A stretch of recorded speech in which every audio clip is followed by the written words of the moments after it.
Magandang araw po sa ating mga aspiring homeowners dyan. This is Chari Flores po, ang inyong licensed broker. So this is another day, so another house tour po tayo. And this is about Brentown Village po, which is located po sa Binyan, Laguna. Sa Brentown Village po ay located sa Barangay Sapote, Binyan, Laguna. So ito po yung pinaka-amenities ng project, no? So meron tayong clubhouse, swimming pool, tapos gate and guard house, tapos gated community, and with 24-hour security. Tapos meron din po tayong mga landscape parks and playground po. So, ayan, ang community po na to ay composed po ng mga townhouse units. Meron tayong mga corner, meron tayong mga inner, and mga end units po. Kung naghahanap po kayo ng mga bigger units po, yun po yung mga corner and end unit po. But mostly po ay ano po talaga, mga inner units po yung mas marami po dito. Sorry, di ko na napakita sa inyo, no, pero nag-exit po kami sa Mamplasan exit ng SLEX po. So galing po kami somewhere sa south, then going northbound po tayo, then nag-exit po dito sa may Mamplasan. So dalawa po yung expressways na interconnected po dito sa or accessible po dito, no, si Calax po at saka si SLEX po. So to your right side po, yan po yung Brentville High-End Subdivision. Tapos katabi lang po niyan ang Brentville International School kung familiar po kayo. Dito rin po sa sa Mamplasan connected din po yung kung familiar po kayo yung Calax po. So yun po yung Cavite Laguna Expressway, no. So nag-i-intersect po yung SLEX at saka Calax dito sa area po na to. Yung mga nagmo-move po na cars sa bandang right side po ay magra-right turn po yan sila. Yan po yung way kasi or shortcut na papuntang SM Santa Rosa.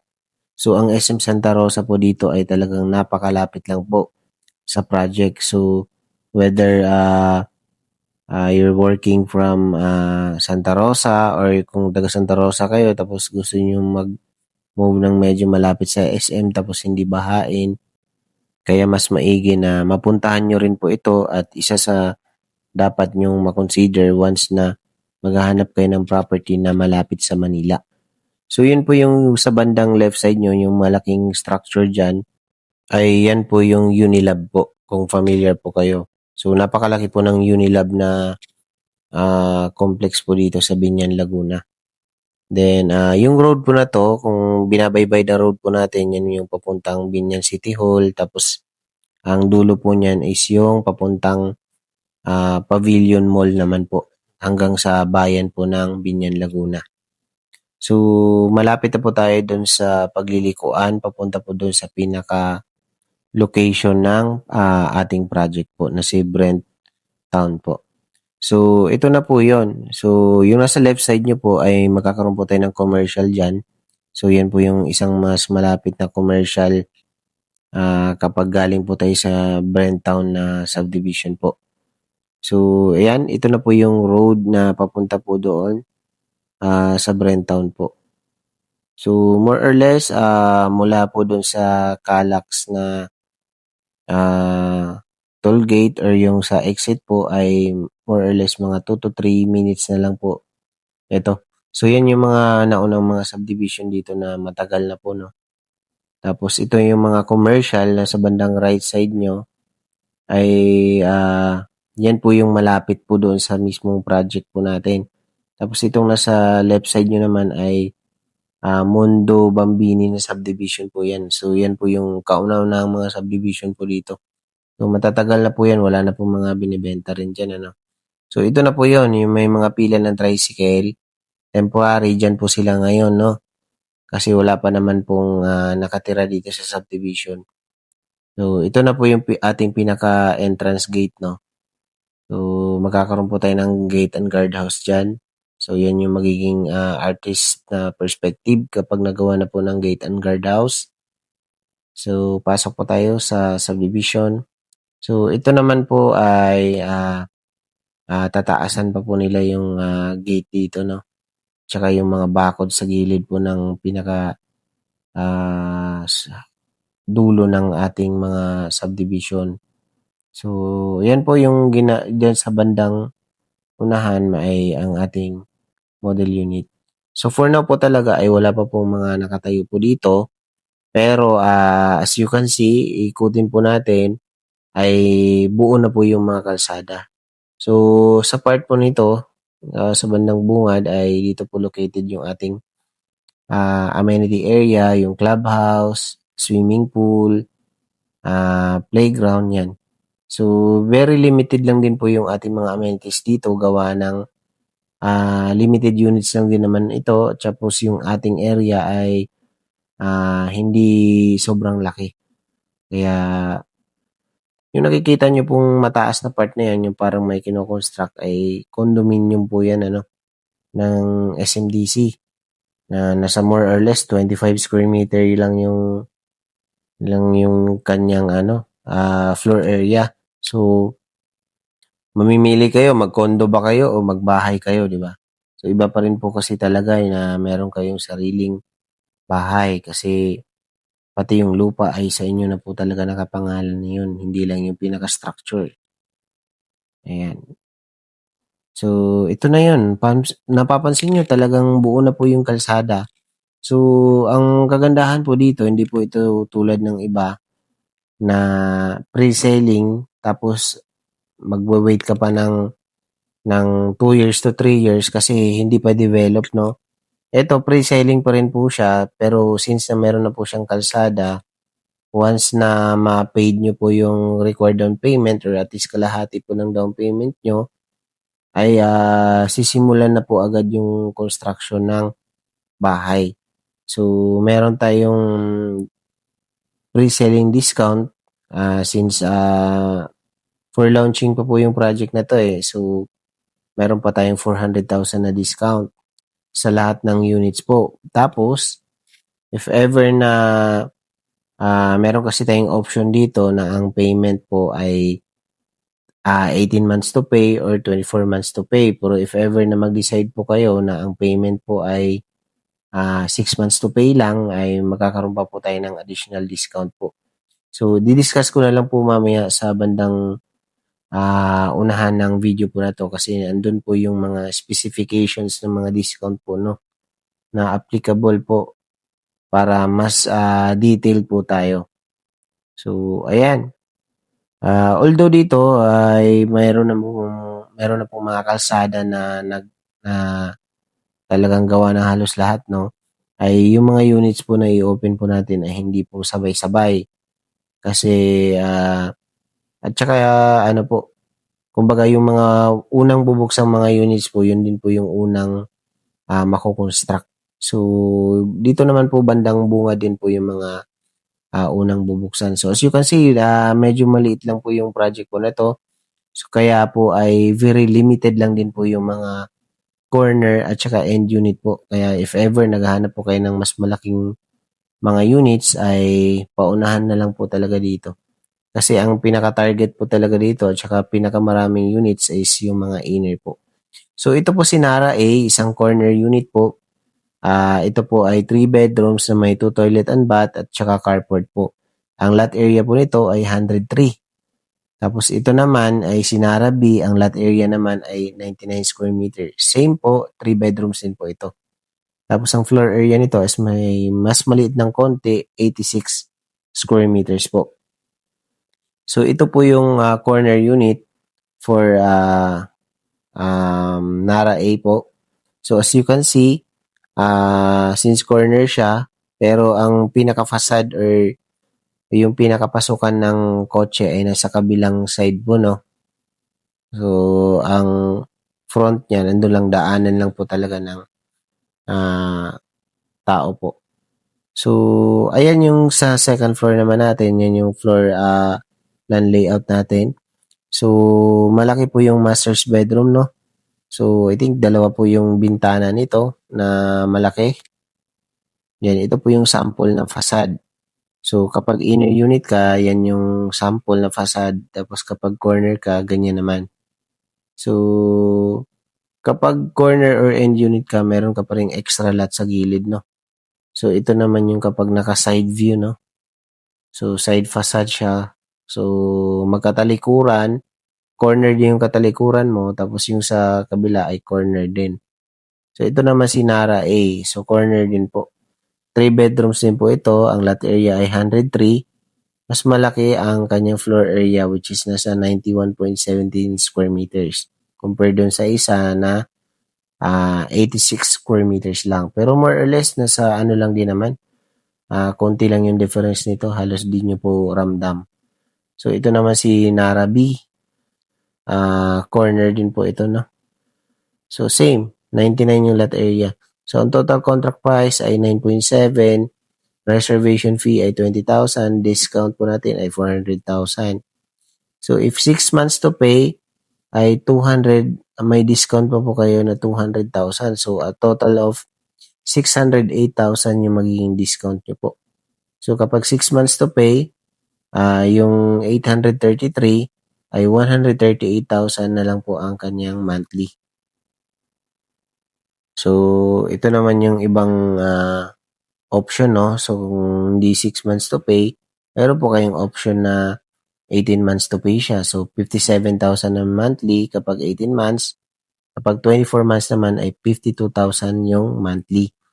So, yung loanable amount po natin ay 8.2 million. Yan pong ipapasok natin sa mga partner banks natin. So, most likely ay si RCBC, si Land Bank, tapos si China Banking Corporation, yan. So, ito naman si Mulavi B. Si Mulavi B po ay isang end unit. So, makikita nyo po, dalawang end unit po yung magkabilaan, no? So, 2 bedrooms lang po ito. So, ito yung kanyang floor plan layout sa ground floor. So, meron siyang extra lot sa gilid, no? Tapos, meron pa rin naman po siyang carport. So, lahat naman po ng units dito ay may carport regardless kung inner unit ka or end unit. So, dito tayo sa second floor layout. So, dalawang bedrooms po ito, no? So, meron kang toilet and bath doon sa ground floor. Meron ka rin po dito sa second floor. So, ayan, mas malaki po rin yung ano nito, yung master's bedroom, no? Yung fronting the road. So, ito naman si Mulavi C. So, pareho lang po silang end unit. Nagkakaiba lang po ito sa size ng ng floor area. So, ang pinaka po nito sa ground floor, halos same lang naman yung layout niya, no? So, may konting difference lang to sa mga square meters, no?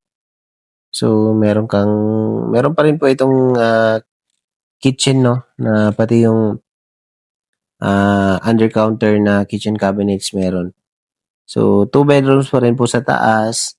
Tapos, merong 1 toilet and bath sa taas. Tapos, meron din po sa ground floor. Yung service area po ay sa bandang likod po ng bahay, no? Sa ground floor. Nandun po sa katabi ng toilet and bath. So, dito naman po tayo sa corner, no? So, ito yung facade kapag front view at saka sa side view. So, makikita nyo sa side view ay talagang napakaraming glass, no? Na windows. So, end unit A or Mulavi A po, ito po yung pinaka floor plan ng ground floor. So, di ko na ma-discuss po lahat, no? Pero, pwede nyo namang stop itong video para mapag-aralan nyo po yung ating floor plan, no?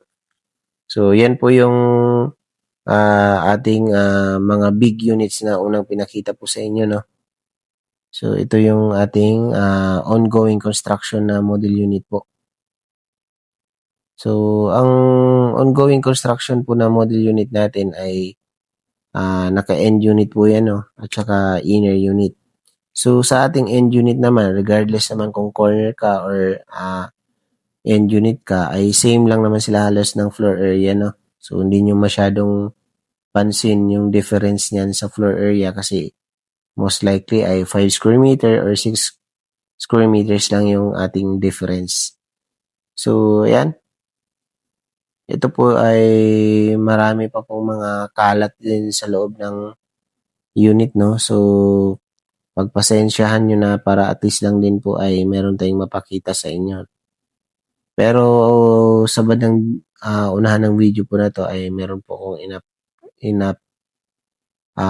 isinama na mas ano po, mas malinis tingnan. Ito for example, wala pa kasing halos mga tiles to eh. Nagsisimula pa po talaga sila sa paglalagay ng mga tiles dito sa ground floor at saka sa mga CR. So dito naman sa taas, wala pa rin po siyang mga tiles na nailagay. So pansin nyo, unang-una mapapansin nyo ay napakalaki ng mga bintana. Tapos mataas din po yung ating ceiling height. Kaya regardless kung ito turn over po sa inyo, pwede nyo pa po itong mapadesign yung ceiling niya, no? Kasi di naman po siya mababa. Yan, malaki rin po yung tapos malaki rin yung bintana, di ba? Tapos may abang na siya para sa window type na air condition unit. So ito naman yung sa common toilet and bath dito sa second floor. So maluwag, pansin nyo, maluwag po yung hagdanan, tapos mataas din yung ceiling. By the way, yung turnover po ng bahay na to ay complete turnover na po, no?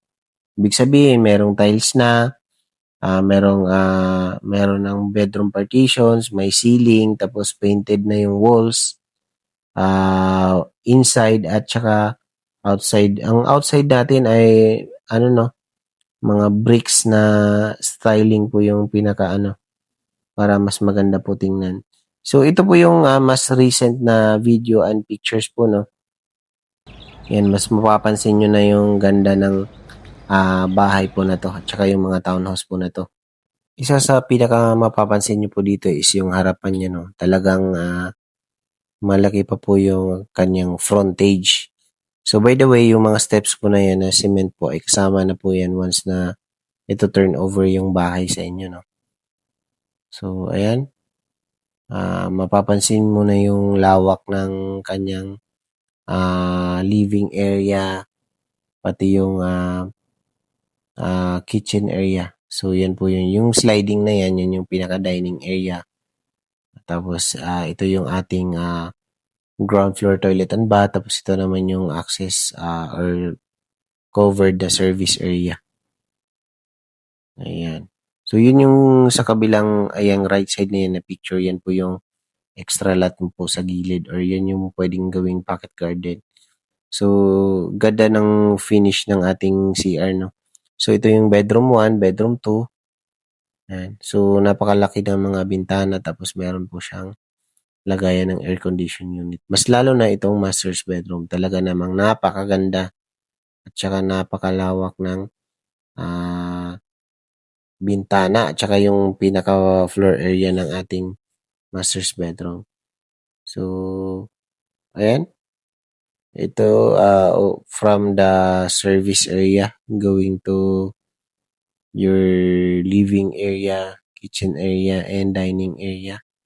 So, malawak po yung bahay na to, no? Ayan. So, from time to time naman po, kapag medyo maayos na at saka ready na po yung model unit na to, kumbaga meron ng malinis na tingnan, tsaka meron na pong mga gamit na nakaset up po dito, ay mag-video po ako ulit. So, dito naman po tayo sa EPIL A po, or ito yung mga inner units po ng townhouse na meron po tayo. So, 2 bedrooms lang po ito, yung mga inner units po natin. Ayan, ito yung ating floor plan sa ground floor. So, meron tayong garahe pa din. Tapos, 22.55 square meters yung ating dining, living, and kitchen area. Tapos, meron po tayong toilet and bath sa ground floor na 4.3 square meters. Tapos, meron din pong service area doon. So, ito naman po yung sa second floor, meron din pong 4.3 square meters na toilet and bath, same sa ground floor. Tapos, sa likod ng bedroom 1, andun yung open area na sa baba po nun ay ang laundry. Tapos, ang master's bedroom, napakalaki din, ano? So, yan po yung pinaka-facade ng mga inner units natin. So, mas pina-visual ko lang po, no, para mas makita nyo ng mabuti. So, ang lowest po natin sa inner unit sa townhouse ay si EPIL A po. So, 2 bedroom siya na may 2 toilet and bath with carport. lot area ay 52 square meters, floor area ay 64.15. So, 6.3 million po yan total contract price. Tapos may discount pa na 400,000. So, more or less nasa 5.9 million ang total contract price po nito. So, pwedeng 18 months to pay. So, pwede rin naman po yung 6 months to pay. Kapag 6 months to pay ay may discount pa po. So, for EPIL B naman ay same pa rin naman sila inner units. So, nagkakaiba lang ito sa floor area and lot area. So, ito naman yung ating halos same lang naman ito ng layout, no? Ng EPIL A po. So, same, merong laundry din sa ground floor. Mas maliit lang ng konti ang toilet and bath ito, nasa 4.2 square meters compare po dun sa isa na 4.3. So, ito, mas malaki ng konti ang toilet and bath ito sa second floor, nasa 4.33. Pero, napakaliit lang na yung difference. So, same, dalawa yung kwarto sa taas, mas malaki yung master's bedroom na nasa 15 square meters at malaki po rin yung bintana din ito. So, yan po yung itsura ng pag magkakatabi yung ang mga inner units sa townhouse po natin. So, napakaganda ng kanyang design, no, at saka facade kahit na inner units po yung mapipili nyo. So, ito po yung computation ng EPIL B inner unit. So, 2 bedrooms, 2 toilet and bath with carport. So, mas maliit ng konti ang lot area, 50 square meters. Floor area po ay 60.95 square meters. So, ito po ay mas mababa ng konti, 6.1 million po siya. Less discount na 400,000, kaya more or less nasa 5.6 million na lang po ito kapag maabil niyo po yung discount. So kapag nag 6 months naman po yung down payment nyo lang, payable, ay meron pa pong discount na 99,000. So kung 5.6 yun, ay baka nasa 5.5 na lang, ano? So, 15% yung ating minimum down payment for this one. Tapos yung balance po ay Land Bank, RCBC, and other banks po na soon to be accredited po natin. So ito po yung video natin. Updated po ito na video na ito, no? Para po sa inner unit na EPIL A and EPIL B po na units. So ayan. So mahaba yung kanyang facade, no?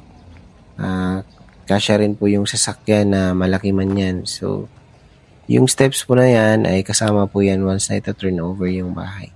So, again, hindi pa sobrang linis kasi ongoing pa rin po yung finishing po sa loob. Kaya maalikabok pa. Pero at least makikita nyo na kung gaano kalaki yung loob ng townhouse po na to. So, ayan, pagkapasok nyo, andyan yung toilet and bath, pati yung laundry or service area sa likod na part ng bahay. So, open yung area na yan hanggang taas po, ano. Kasi yun yung pinaka-vent naman dun sa second floor yung part na yan ng service area. So, let's go sa taas po ng unit po na to. So, ang unit po na to, ito yung nasa 6.1 to 6.5 million or 6.4 million na unit, no? So, balikan nyo na lang po yung computation for the specific and most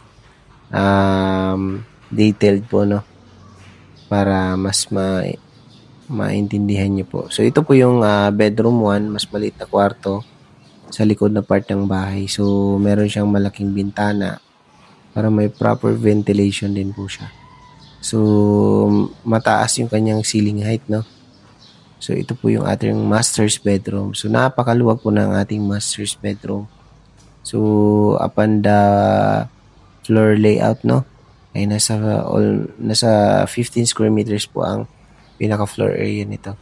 So, mas malaki yung bintana nitong master's bedroom compare po natin sa bintana po dun sa bedroom 1. So, ayan.